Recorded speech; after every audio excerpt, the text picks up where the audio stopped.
What's up? This is Slug from Atmosphere, and you are listening to the Midwest Mixtape Podcast. You love the people that love you. You hear the music, they move soon. You give your all to the fall through. But you don't know, you don't know, you don't know, you don't know. You love the people that love you. You hear the music, they move soon. You give your all to the fall through. But you don't know, you don't know, you don't know, you don't know you. You just got off work, huh? Another night feel like the worst one. You didn't even count your tips yet, but you can tell that it ain't no big step. I don't see why you so nice to customers. Hi, welcome to the Midwest Mixtape Podcast, live from the Barn Studio. You got the Mox here, and I'm joined with a special guest online right now. We have Slug from Atmosphere. Slug, how are you, man? I am swell. I'm doing good. It's a beautiful day. How you doing? Doing really well. It's 5 days from this recording. You're going to be in St. Louis, Missouri. First night of the tour at the pageant, Wednesday, April 10th. Doors are at 7, shows at 8. Atmosphere's Tour de Friends Tour Part Deux. Looking forward to having you in town. I'm looking forward to being there, man. I feel like it's been too long since the last time we were able to come and visit St. Louis. Yeah, and you've played St. Louis a number of times. What are some of the venues, if you remember? I hate to put you on the spot, but what are some of the other venues that you played? Let me think. The Galaxy. Oh, yeah. The pageant a number of times. They've been a very strong supporter of us for the last probably 15 years. It's been at the pageant. I think the last time that we played anywhere outside of the pageant was the Galaxy was the last play before the pageant, and that was 2005. So that lets you know how long we've been going to the pageant. Both rooms at the pageant. I've done the small room. I've done the big room.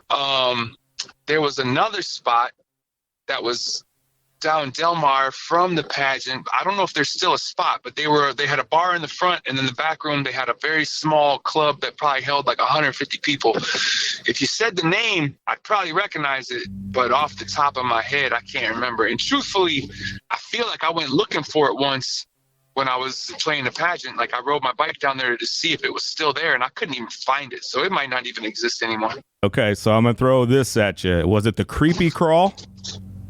No, but I have played the Creepy Crawl. Okay, thank you for bringing that up. Yeah, thank you for that memory that I've tried to block out. I also played at the school. There's a school somewhere, a college. We played there, and I remember Jim Schaff was the promoter, and he body slammed me that night on the stage. I landed on my neck, and I still suffer from that. I should get a lawyer. Basically, we've named all the St. Louis clubs at this point. You've played pretty much all of them, and you have a career that's, how many years into this thing are you by now? Trying to find a balance, which I think, the masses kind of first heard of you. At least that's the case for the Midwest Mixtape Podcast. That's over 20 years old, So this career that you've been on, it's been quite a journey, I would imagine. Yeah, man. We're coming up on 30 years, actually, of me and Anthony working together. Me and him, we started making music together in 1995 and had no idea that this is where it was going to go. And when I say that, I mean that. I'm not just talking out the side of my neck, but when you're an artist, you have two choices. Either you're going to be famous and blow up and be massive and ride in limousines and Word Up magazine and all that, or you're going to be unknown and, sleeping on couches, and you're going to be that martyr who's the underdog that's just there for the people. We didn't even know that the space that we occupy existed. You know what I'm saying? I don't even know what you would call it. We're kind of like the blue collar, upper middle class rapper. You know what I mean? And it's and it's funny because people will pin those words to me because of what the lyrics are and not even realize that, that's actually what the life is too. You feel me? It's like we have careers, but it involves us continuing to work. You feel me? It's like in order to even hold on to what you got, there's this kind of ghost on your shoulder saying, all right, you got to go to work today. You got to go to work today. You got to go to work today. Whereas when we were younger, we figured either you bust your ass for nothing or you make it. You know what I mean? Whereas now we realize, oh, there's this other space. And truth be told, man, it's kind of comfortable to occupy this space because this is what I knew as a child watching my parents. In fact, my parents struggled more than I struggled, definitely. But just watching them and watching their struggle kind of set me up for this, and I didn't even realize that at the time. You know what I mean? Like I thought I was going to do this, and just like everybody, you have dreams, whether you're an athlete or you're going into acting or music or sculpting, paint, whatever. When you're doing something for the benefit of the viewer, you have there's this notion that you're going to obtain some sort of like level or status of being able to eventually like sit back and just kind of like watch the world go, and so to have an artist's life, but it's the type of life that, you know, it's like the pressure's on, you got to keep making art. You know what I mean? It's a very comfortable space to occupy, you know, so therefore we have to challenge ourselves or scare ourselves with how we occupy that space. You know what I mean? Like we got to come up with new rules to every time we go out, every time we make an album, we set up a couple of hurdles that we have to jump over, not on some let's reinvent the wheel or anything, but more like how do we challenge ourselves so that we can make this feel like something to us? Because, you know, once, I don't even know how many albums Anthony has made with me. We're probably, we're well into the double digits, but we're probably getting close to 20 if we haven't passed that. And so you got to kind of remember to figure out how to scare yourself, because otherwise you're just kind of like, you're just looping, you know? I'd say your path to success couldn't have been an easy one, right? But you're talking about, you know, this space that you exist in now. I think one of the things that you get most recognized for is that you created that space. You know, I know a lot of independent artists are out there doing it now, but that wasn't always the case, especially in the 2000s, where you almost had to have a major record label deal to make it work. And you guys kind of created that space that a lot of people have followed since then. You know, I'm aware of that. I acknowledge that. I feel like obviously we didn't do it on our own. We had the help of the team that I still have, you know, at the label Rhymesayers, as well as the rest of the artists that were involved with Rhymesayers. But also, it was a vibe. There was other, you know, you had. On the East Coast, you had people who were doing the same thing as us. You had, which eventually resulted in Definitive Jux or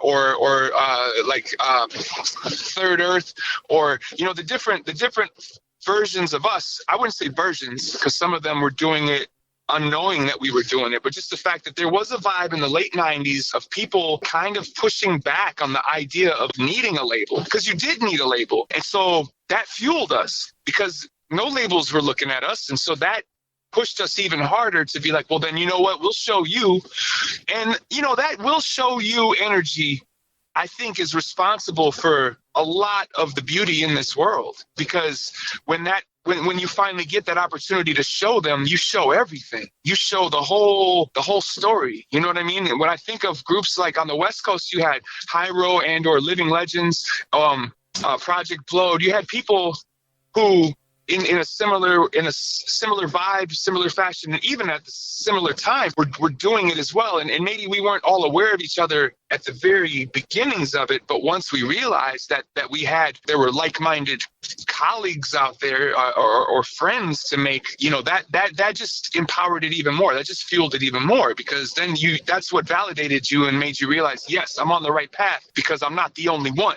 We all see this, you know what I mean? And so we did create something in the late 90s. You know, there's a story there to tell for somebody, whoever can figure out how to articulate it, about what happened, because I do see its reverberations today in what people do. I see it in some of the major stars of today, some of the major people, the major players out there right now. I see elements of what we were all a part of in the late 90s. You know, I'm in the podcast game, so I think of somebody like Joe Rogan, who's the biggest podcaster in the world, but he has the middle finger to the formula that was written for success as a podcaster, you know, and he kind of does it his own way. You know, another Midwest rapper that gets a lot of respect in that game is Tech9. We actually recently just spoke to Tech9, where he gets a lot of credit for, you know, having that ownership in his career and kind of making the choices himself and doing things his own way. Does that, you know, having that ownership of your craft and your art, is that important to you? And like, where do you see that going from here? Oh man, I don't know how to answer that question, because it's like you don't, when you stand as close to your own stuff, it's harder for you to have the kind of perspective that like you might have. So what you see is going to be very different from what I see through all the many filters of life that I have, whether it's like my sore body or my frustrations or my stresses or whatever I'm going through at the time, my optimism and my pessimism, etc. It's a different, when it gets to all that filter, it's hard for me to like really be able to embrace it the way that you're articulating it. For me, it's I have to be reminded, like you did, oh, you guys did something in the 90s that is still relevant today. It's like I don't think about that unless I'm speaking with somebody and they bring it up. So rather than freestyling and giving you an answer that might not be as real, I would just say, I'm still day to day learning and figuring out where this is going to go. And when it's over with, that's when I'm really going to stop and take a look back on what it all was. And who knows, like I had referenced earlier, maybe I'll be the one to write the story or to present the bigger picture of what was happening in the 90s. And that is only if 10 years from now, people still want to know that story. And I didn't mean to date it by saying 10 years, because who knows how long I'm going to keep going. But once I'm done, I think then it's okay for me to finally look back on it all and take it in. As for now, what I prefer to do is I'm just looking at the immediate step right in front of my face. You know what I mean? Like, it's hard enough for me to even consider the fact that there's probably going to be more touring this year, because I'm just about to go on this tour. And this is what I'm dealing with today, is this tour that's happening, So it's the same with the rest of my life. When I'm raising my kids, I'm not stopping to look at my 10-year-old to think about what's he going to be like at 13. I'm like here with the 10-year-old right now. I'm here with the 6-year-old right now. And I'm just trying to be as present as possible for them. And so I guess in a weird way, my career is a lot like that, where I'm just trying to be as present as possible in the moment and make the right choices in the moment based off of, either what I've learned, what's informed me, or just instinct. With your career being as long as it has been, you've seen the music business change, I'm sure. With that, having to kind of call an audible on how you do things, where it maybe used to be record sales that would be income driven, help with income. Now maybe it's more merch and doing shows. And it's like, having concerts and tours and shows now seems like imperative into an artist's career. What do you think the state of the music business is right now? Well, first and foremost, I would say there is nothing in the music business that has actually changed from my time in it. And I might even go as far as to say, just from how I've had the opportunity to also watch a lot of, even prior to my career, I was involved in music. I loved music. I worked in record stores. I paid attention. And I'm also somewhat of a historian. So when I look at, what I've viewed and learned about hip hop specifically, but also some of the other genres. Bottom line is this, man. The owners are still the owners, and the workers are still the workers. And the listeners or the people who want to support the workers end up really putting a lot of those resources into the hands of the owners. Now, we could talk about how, maybe nowadays artists don't need to depend on major labels like they used to, but really all that meant was we shifted some of the ownership from a major label to an indie label, or from an indie label to a streaming service, or from a streaming service to, and so on and so forth. Most of the artists are not also owners. And for as long as that is the case, then this is going to continue to be, kind of this type of an industry. There was a time when, let's say like 500 years ago, I would show up in your town with my little lute and play a song in hopes of getting a bowl of soup and a place to rest my head for the evening. And that was as pure as it could get. Since then, since somebody in I don't know if it was like the 50s, I think, invented the 7-inch, the 45, everything changed from there. And the owners continue to make the lion's share. The artists continue to struggle to survive. I got a friend who oh, you know what, even better, there's I'm going to say the wrong name. I can't remember exactly who said this, but there's a pretty famous quote that says, the manager's children go to Yale and the artist's children go to jail. And that's real. And so for me, I'm just trying to break that I'm trying to break that cycle to try to figure out how to, you know, make it a different story for me as an individual. And I think most artists do want to break that, you know what I mean? But like the you know, even Prince was on that. He was talking about that. You know what I'm saying? Like that was a big part of his later path was preaching this gospel about how people needed to become more independent. Now, everybody thinks like this now. Everybody is so learned that, you know, you can go from a creator and get your stuff direct to your fans, whether it's music or shoes or whatever. You can, but it's hard. It's a lot of work. And it's hard as an artist to be able to go, okay, I want to focus on making all my art, but I got to learn business. I got to learn social media. I got to learn how to book tours. It's hard. And so that's why we end up turning to other agencies to help us do those things. But, you know, at the end of the day, all those agencies make more than these artists. I don't care who you are. You know what I'm saying? Like, I mean, I don't know nothing about Taylor Swift's business, but if she's making all that money, I do know somebody else is making a bunch of money off her. You feel me? Whether it's Live Nation or whoever, you know? And I'm not even saying that's wrong. That's just the game. If you're going to play this game, it's best to come into it knowing that, hey, there are certain resources that you're going to need. And if you ain't going to create those resources out of thin air and you're going to turn to somebody else, then you're giving them some of the resources that are coming back on the return.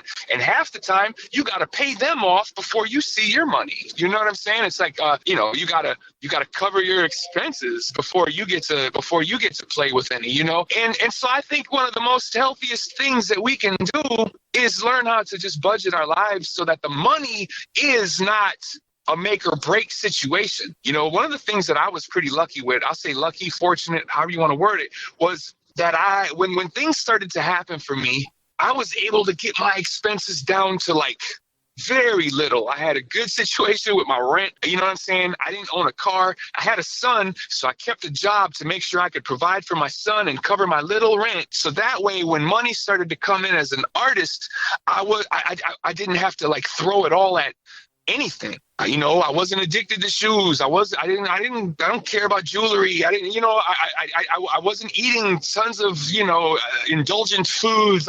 I just was lucky to be in the right place in the right time to be able to actually build a little nest egg. Therefore, I could use that nest egg to help budget some of my future ideas, whether it be shooting a video with my own money or booking a tour with my own money, putting together, you know, getting the production together, not having to turn to nobody to be like, hey, I need some money so I can get some lights for this tour. You know what I'm saying? But being able to like save my money so that I could just keep doubling down on and gambling on the job to keep more fingers out the pot. Now, with all that said, I'm not saying I did it correctly, because just like any other artist, I'm still out here trying to figure it out and learning. Like I said, I'm learning as I go. You know what I'm saying? But I do think that if you can figure out how to take money off of the top of your list of priorities, then I do think you will also take some of the stress off of there, which enables you to be a lot more free when it's time to create, which ultimately is what it comes down to. And it's crazy because I just said a whole bunch of stuff and never even really boiled it down to that part, the most important part, the creation.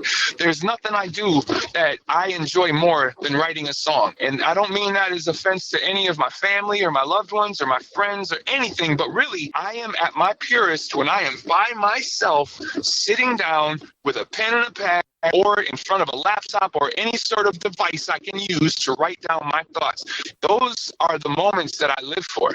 And those are the things that fuel me. So when I have that is what fuels me and inspires me, it just becomes circular in that I can be inspired to make something to inspire me, to make something to inspire me, and so on and so forth. And if you can find that should be on the top of the priority list here. Then all that other stuff can fall under it, you know. And I know that hearing me say that, it falls with a tone of saying, you know, money's not important. And I realize that I'm in a position of privilege at this point to be able to say something like that. But it ain't because I'm rich. It's because I'm budgeted.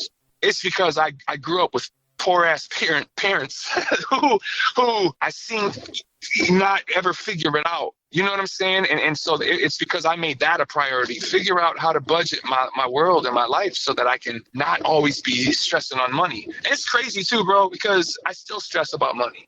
You know what I'm saying? I think that's just the American way. But I think I have bought myself the privilege to stress a little less by just making sure that I, you know, stay within my means for this long. You know, I haven't had to pivot and sink a bunch of money into dope or something. You know, you see a lot of people get money and then they get worried about losing that money. So then they start to pivot, and it's like, bro, you're getting dirty again after you've already legitimized yourself. And that's how you fall. That's how you see some people fall. You know what I'm saying? And so it's like, I can honestly say, like, I've been dirty. I know what that feels like from my youth. And ever since I was able to legitimize, man, you'll never see me go near any dirty shit again, because, you know, that's the easy way for them to get you. Holy moly, I have no idea how this conversation got to where it got, dude. I apologize, because I know this was not your question. No, I was gonna say Slug is like the Dave Ramsey of hip hop, I think. Dropping all. Who's Dave Ramsey? Oh, he's a financial advisor or something. But I think what you're saying is important, man. And I know you got to get out of here. You got a lot of press to do, and you got to get ready for this tour. This is Slug from Atmosphere on the Midwest Mixtape Podcast, live from the barn. You'll be coming into town soon, man. Wednesday, April 10th. I'm excited. I can't wait to get there. Yo, I would like to shout out Tef Poe real quick, and then just you guys, man. Thank you for giving me some time to speak my spit, to say some things, to express myself. It really means a lot to me that you guys care enough to talk to me. So thank you for that. We'll see you when you come into town. Thanks, man. Peace.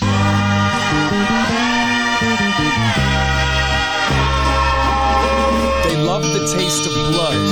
And I don't know what that means, but I know that I mean it. Maybe they're as evil as they seem, or maybe I only look out the window when it's scenic. Atmosphere finally made a good record. Yeah, right, that shit almost sounds convincing. The last time I felt as sick and contradictive as this was the last time we played a show in Cincy.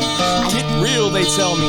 If only they knew how real this life really gets.